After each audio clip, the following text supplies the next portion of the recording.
El 9 de abril de 1952, las calles de la ciudad de La Paz se convierten en un campo de batalla.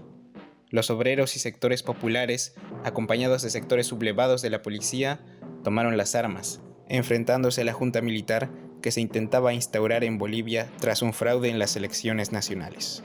En las próximas horas, los sectores campesinos y los trabajadores mineros se unen a la insurrección, acompañando los combates, bloqueando rutas y expandiendo el conflicto a una verdadera revolución obrera en todo el país, la más grande que hemos presenciado en Sudamérica.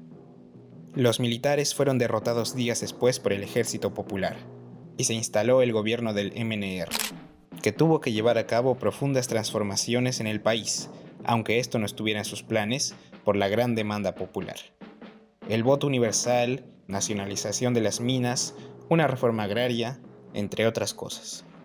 Pero las imágenes que estamos viendo ahora no son las de ese histórico momento, sino las del cortometraje de Jorge Sanginés, Revolución, realizado 10 años después de la Revolución Boliviana del 52.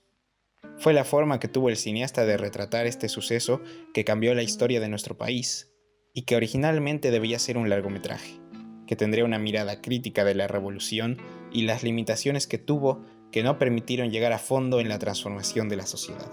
Pero problemas de presupuesto y equipo lo obligaron a detener el rodaje.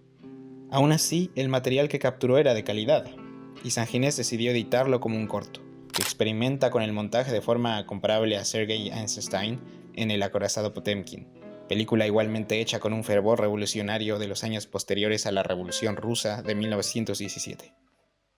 ¿Y por qué cuento todo esto?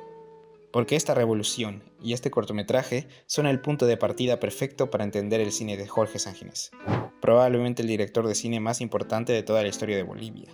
Un cineasta revolucionario en todo sentido de la palabra, absolutamente comprometido a retratar la realidad del país y de Latinoamérica hasta cierto punto, y las luchas de sus pueblos constantemente atacados y silenciados.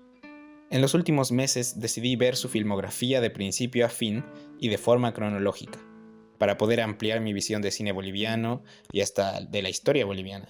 Porque entender el cine de Sanginés implica entender la realidad de una región entera, sus tragedias, sus conquistas y su cultura. Por eso quiero hacer un repaso de su cine y un breve análisis de todas sus películas, así como su visión del arte a través de ellas, que incluso puede llevar a tener una visión general de la historia boliviana moderna. Advierto que entraré en detalles de la trama de algunas de estas películas, pero les aseguro que no arruinará el disfrute de verlas por su cuenta. Y si llegan a hacerlo con alguna de ellas, este video habrá servido a su propósito. Bueno, empecemos.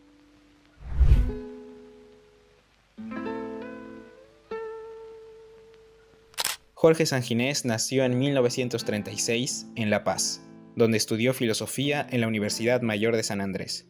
Sin embargo, pasó buena parte de su infancia en Perú y Chile, acompañando a su padre en el exilio. En Lima, Sanginés conoció a otro boliviano exiliado, Walter Villagómez, gran fanático del cine que le inculcó esa misma pasión. Siendo adolescente entre los 40 y 50, creció yendo al cine constantemente y viendo las mejores películas a nivel mundial, las comedias americanas, el neorrealismo italiano, la nueva ola francesa. Empezó a nutrirse de todos lados. Pero además del interés por el cine, el exilio le enseñó lo que era la pobreza, pues su padre se enfermó 3 meses después de salir de Bolivia, y el pequeño Jorge tuvo que trabajar de lo que consiguiera para poder mantener a ambos. Estas duras vivencias formaron su interés por la realidad de las clases más desfavorecidas de la sociedad. Ya en Chile, participó en un taller de cine dictado por, curiosamente, otro boliviano, Marco Gutiérrez. Allí realizó su primer cortometraje, El Poroto, que cuenta la historia de un niño pobre observando la tumba de su madre en un cementerio, que es la única que está sin flores. El niño se mete en un jardín privado, corta unas flores y huye para colocarlas en la tumba de su madre. Desde un inicio, su cine tiene una sensibilidad por historias de gente de clase baja, e incluso de las acciones que toman para resistir. Lamentablemente, este cortometraje no se puede encontrar en ningún lado.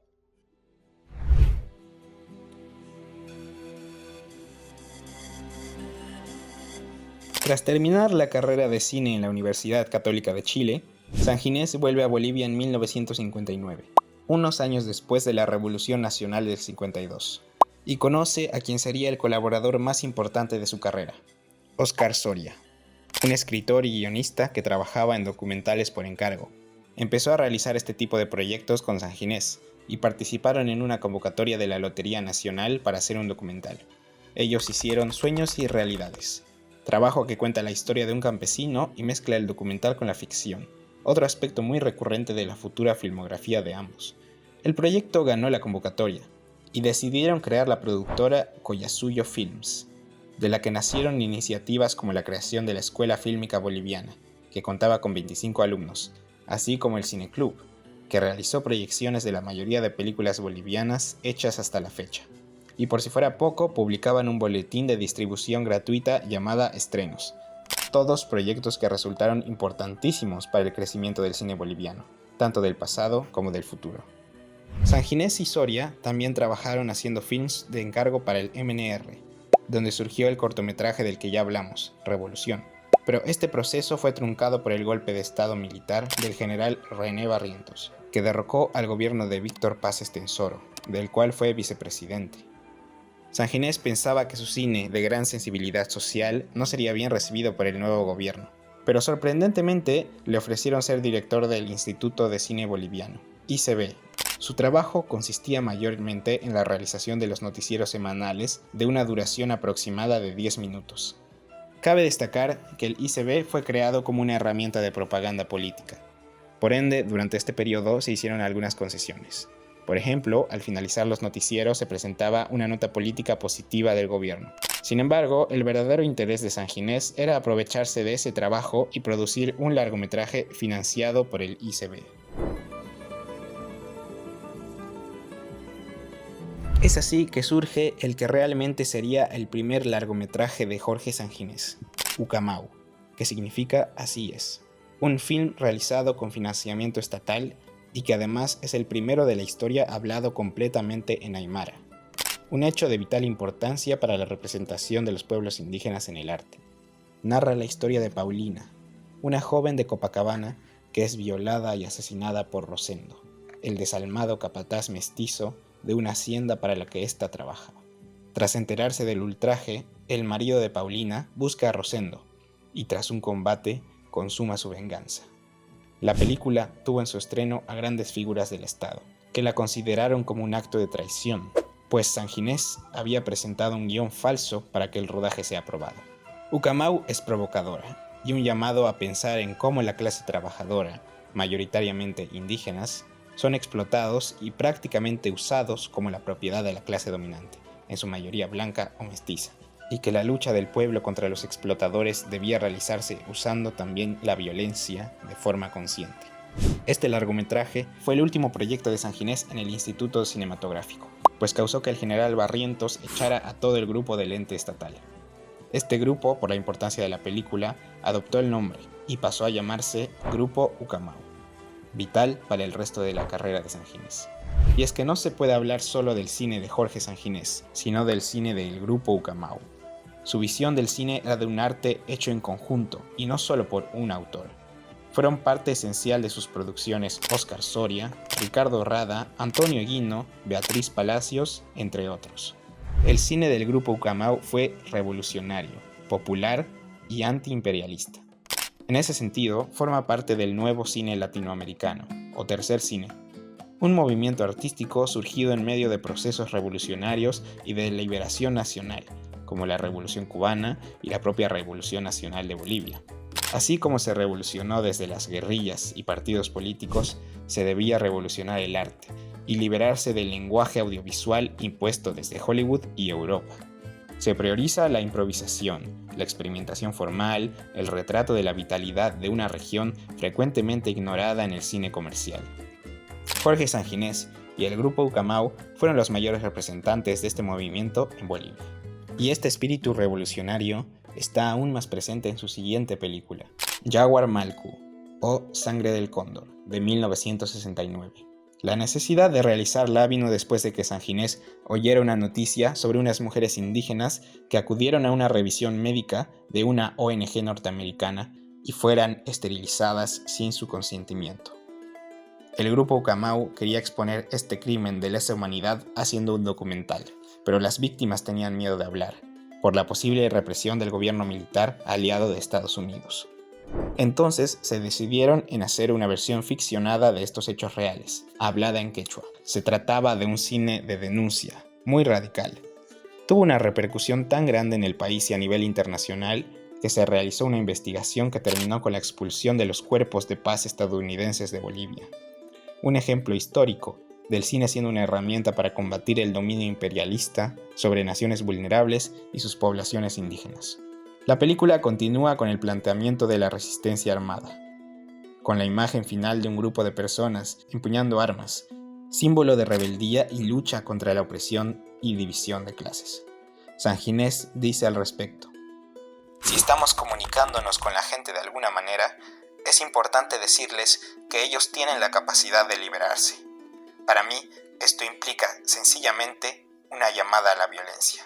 Una violencia que la gente no ha provocado, pero a la que hasta ahora han sido sometidos. La última toma estática de los brazos levantados en armas significa claramente y sin duda que la única solución para que los indios mejoren su situación y para que Latinoamérica se libere es la revolución.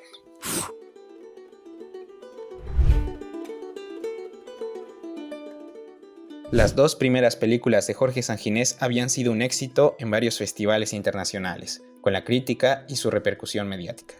Pero no fueron populares en el campo, las mismas regiones retratadas en estas películas. No eran películas que hablaran a los campesinos y comunidades indígenas. Eran films de un lenguaje complejo y muy artístico, inspirado en la Nouvelle Vague y el cine europeo que Sanginés creció viendo. Ambas usan una estructura de flashback con una línea temporal fragmentada y un montaje abstracto. Esto las podía hacer difícil de comprender y reducía el impacto en los sectores a los que apuntaban llegar. Así que el grupo Ucamau tuvo que replantearse su manera de hacer cine. Buscaron construir un lenguaje cinematográfico que partiera de la cosmovisión andina y no del occidente imperial. Este modelo está explicado en el libro que escribió el propio Jorge Sanginés, Teoría y práctica de un cine junto al pueblo. Porque el cine no puede representar desde afuera, convirtiendo a los sujetos en objetos de observación. Tiene que involucrarse, con participación directa de las comunidades, incorporando sus culturas y narrativas. No es un cine sobre el pueblo, sino junto a él. Esta teoría se aplica en el lenguaje cinematográfico y la narrativa del grupo Ucamau. La cosmovisión andina es colectivista, no individualista, así que sus películas dejarían de tener un personaje principal heroico. El protagonista no es el individuo, es el colectivo, un pueblo entero. En ese sentido, se deja de lado a los primeros planos para presentar a los personajes, a favor de los planos generales. Nace también uno de los conceptos estilísticos claves de Sanginés, el plano secuencia integral.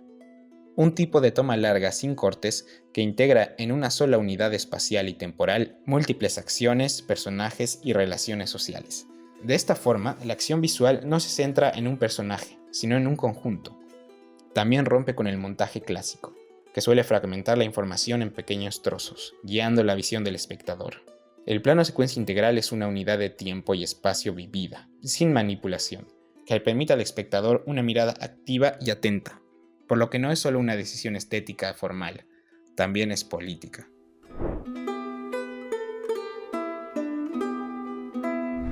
Ya con un marco teórico establecido, sale la tercera película de Jorge Sanginés, El coraje del pueblo, la que yo considero una de sus obras más poderosas.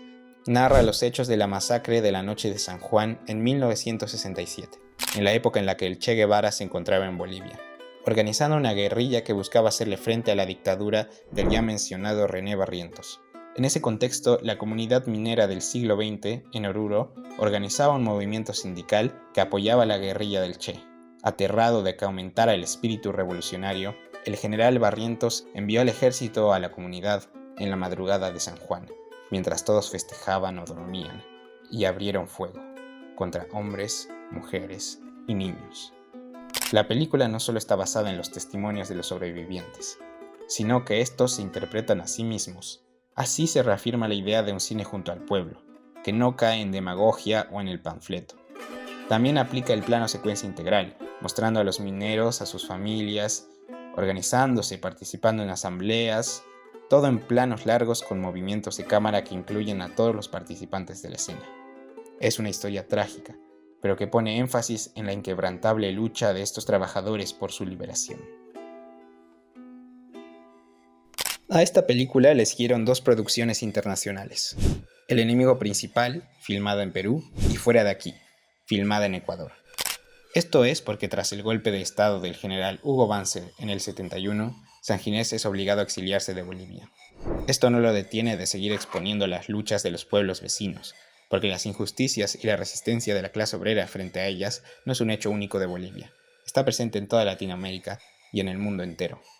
La película peruana, El enemigo principal, nos muestra una comunidad indígena a la que llega un pequeño grupo guerrillero en busca de reclutar miembros.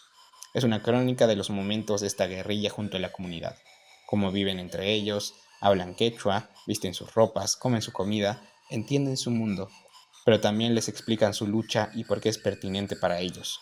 Fue grabada en un hermoso blanco y negro que sigue priorizando la visión colectiva andina, al igual que el film de Ecuador Fuera de aquí, sobre un grupo campesino que ha sido engañado y expulsado de sus tierras. Fue realizada en colaboración con la Universidad Central de Quito y la propia comunidad que presenta en pantalla. El año 1978 cae el régimen de Banzer y Sanginés vuelve a Bolivia, transitando distintas áreas rurales y exhibiendo las películas del grupo Ucamau hasta el momento. Ese mismo año comienza el rodaje de su próximo film, Las banderas del amanecer, que se extendería hasta 1982. Es un documental de forma más clara que los proyectos anteriores. Un registro de los tortuosos años en Bolivia hasta el retorno de la democracia. Es muy riguroso y no duda en mostrar con nombre y apellido a los responsables de este periodo catastrófico de la historia boliviana.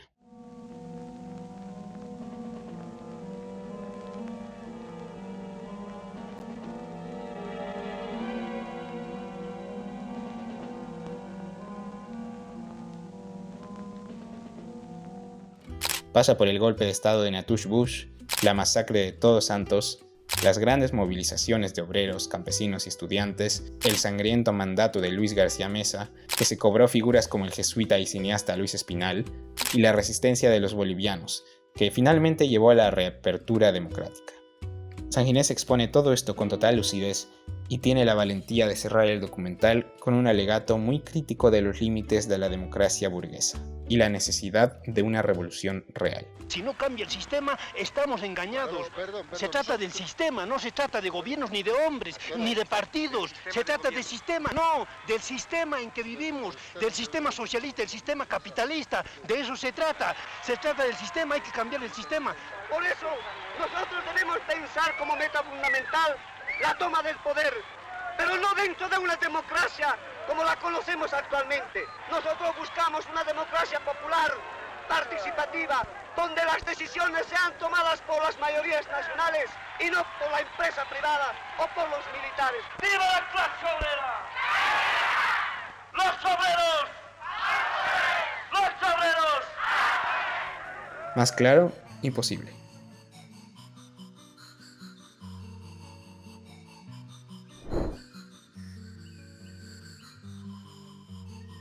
Si dividiéramos el cine del grupo Ucamau en etapas, podríamos decir que aquí acaba la primera, una etapa de lucha, denuncia, militancia y oposición al imperialismo, y se entra a una etapa de reflexión sobre la identidad, sobre cómo se debe hacer el arte y cómo hacer lo correcto. No es casual que esto se dé tras la muerte del guionista Óscar Soria en el 88, que había sido clave para este cine. Con su ausencia, Sanginés se refleja de forma diferente. De ahí sale La Nación Clandestina, que narra la historia de Sebastián Mamani, un indio que es expulsado de su comunidad y va a la ciudad para intentar integrarse a su realidad occidentalizada. Pero al nunca lograr pertenecer, decide volver a su pueblo, para llevar a cabo la tradición antigua del Tata Danzati, bailar hasta morir para vivir eternamente. Aquí Sanginés decide conscientemente volver al protagonista individual, porque su conflicto es intentar volver a su comunidad y recuperar la tradición histórica que dejó atrás. Explora un profundo conflicto interior sobre la identidad, la pertenencia a un conjunto y la marginalidad de sectores que en realidad componen la mayor parte de nuestra nación.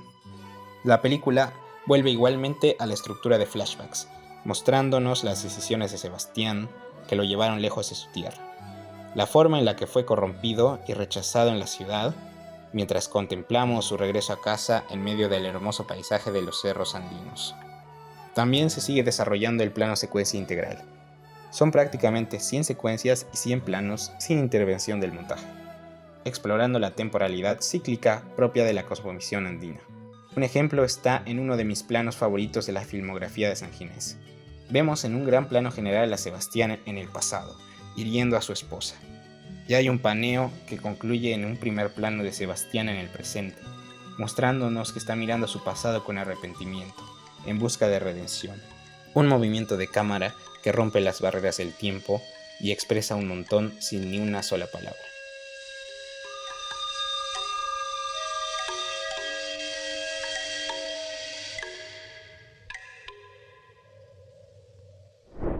Luego de este notable film, llegó Para recibir el canto de los pájaros, una película que pasó más desapercibida, pero que toca temas igual de interesantes. Sigue a un grupo de cineastas que viajan a una población indígena para filmar una película sobre la colonización española. En el proceso entran en conflicto con la cultura de esta comunidad. Tienen problemas para comunicarse, irrumpen en espacios sin permiso y el conflicto va escalando hasta un enfrentamiento físico. Sanginés y el grupo Camao están haciendo con este proyecto un evidente ejercicio de autorreflexión e incluso de autocrítica. De la misma forma que en sus primeras obras les costaba introducirse en la población que querían retratar, el equipo de El Canto de los Pájaros ni se molesta en tratar de comprender a los indígenas de la tierra que usan como locación. Solo se ven interesados en cómo pueden usarlos, ya sea como extras, aprovechando su comida y techo y demás cosas. Se perciben a sí mismos como artistas progresivos e incluso revolucionarios, con la intención de exponer los horrores cometidos por los colonizadores españoles, sin darse cuenta que al usar una comunidad como objeto de espectáculo, se cae en la misma lógica colonizadora, de manera cultural. La película es una crítica muy dura al cine que busca retratar realidades marginales sin pertenecer a ellas ni sin entenderlas, para usarlas de manera oportunista, incluso si el artista no lo nota o no es su intención. Lo contrario a un cine hecho junto al pueblo. Es cierto que no es sutil con su mensaje, pero realmente vale la pena verla. La siguiente película de Sanginés fue su primera película en el siglo XXI, un siglo que en Bolivia comenzó de forma vertiginosa, con la Guerra del Agua en 2001 y la Guerra del Gas en 2003. Dos eventos en los que el pueblo obrero se enfrentó al propio gobierno, rechazando las medidas capitalistas de la privatización del agua y la explotación del gas natural, respectivamente. También fueron los eventos que acabaron el ciclo de gobiernos neoliberales y de democracia pactada en el país. Esta época de crisis y cambio social se refleja en Los hijos del último jardín, del año 2004. Transcurre en medio de los conflictos del 2003, donde un grupo de 4 amigos deciden hacer justicia por mano propia y robar el dinero de un político corrupto para repartirlo entre el pueblo. Son perseguidos y se ven obligados a huir de La Paz hacia la comunidad de Pancarmarca. Ahí discuten entre ellos qué hacer con el dinero, si vale la pena repartirlo, e incluso si lo que hicieron fue todo en vano. La película no fue tan bien recibida.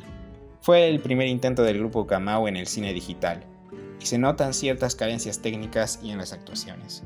Además de que en medio del rodaje falleció la esposa y colaboradora vital de Sanginés, Beatriz Palacios.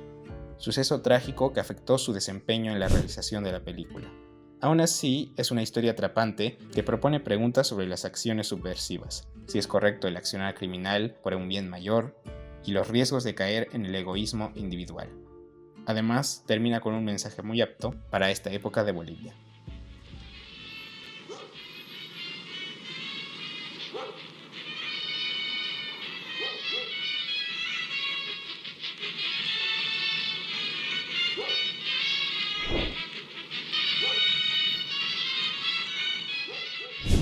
Pasaron unos cuantos años hasta el próximo proyecto del grupo Camao, y fue uno que daría inicio a la tercera y hasta ahora última etapa de su cine, una etapa de memoria histórica, poniendo el ojo en la historia de Bolivia para entender el momento actual y las luchas que nos esperan. Esta etapa se inicia con Insurgentes, del 2012, año ya avanzado en la presidencia de Evo Morales Sayma, el primer presidente indígena de Bolivia, que además fue una de las figuras más importantes en los enfrentamientos del 2001 y 2003. Sanginés se propuso hacer una obra que repase a lo largo de toda la historia boliviana la lucha de los pueblos indígenas por sus tierras, sus derechos y su representación, que culminaron en la llegada de un indio al poder estatal. Insurgentes es un documental único. Lo definiría como un ensayo audiovisual narrado por el propio Sanginés que nos transporta a momentos cruciales de la historia a través de sus imágenes hermosas y composiciones impactantes. Va desde el cerco a la paz de Túpac Katari en 1781, la presidencia de Gualberto Villarroel, la derrota en la Guerra del Chaco, la lucha de importantes figuras como Zárate Huilca, hasta llegar a Evo Morales, que es protagonista de uno de los momentos más poéticos del film, en el que se cruza con estas figuras históricas en la ruta del teleférico de la actual ciudad de La Paz. Una escena anacrónica que simboliza que el proceso revolucionario es continuo y que las figuras del presente se construyen con lo que nos dejó el pasado. No así con el objetivo de idealizar la figura de Evo Morales, sino como una explicación simbólica en la lucha por los grandes avances y conquistas de los indígenas de nuestro país. Las siguientes películas de esta etapa y las más recientes del grupo son Juana Zurduy, guerrillera de la Patria Grande, y Los Viejos Soldados. La primera narra la vida de la heroína de la independencia boliviana, poniendo enfoque en sus preocupaciones por la construcción de la naciente república y los avances aún pendientes en los derechos de los indígenas, que pelearon por su independencia. La segunda, basada en una novela sin publicar del propio Sanginés, sobre dos combatientes de la Guerra del Chaco, un joven burgués y un campesino aymara, y la amistad que desarrollan en medio de las más duras condiciones. Ambas películas cuentan con grandes secuencias de batalla, con muchos extras y sets complejos. Sin duda, las dos producciones más grandes de Sanginés, pero que aún así no pierden su compromiso con la realidad indígena, y cómo la patria por la que dieron su vida en guerras es la misma en la que son rechazados y explotados. El proyecto más reciente de Ucamau es la serie web Historias de Libertad, hecha en 2025 en honor al Bicentenario de Bolivia, contando en cada capítulo un suceso clave de la historia de nuestro país. Sanginés fue el director general del proyecto, con cada capítulo contando con un director distinto del grupo Ucamau. Si les interesa verla, está disponible en YouTube.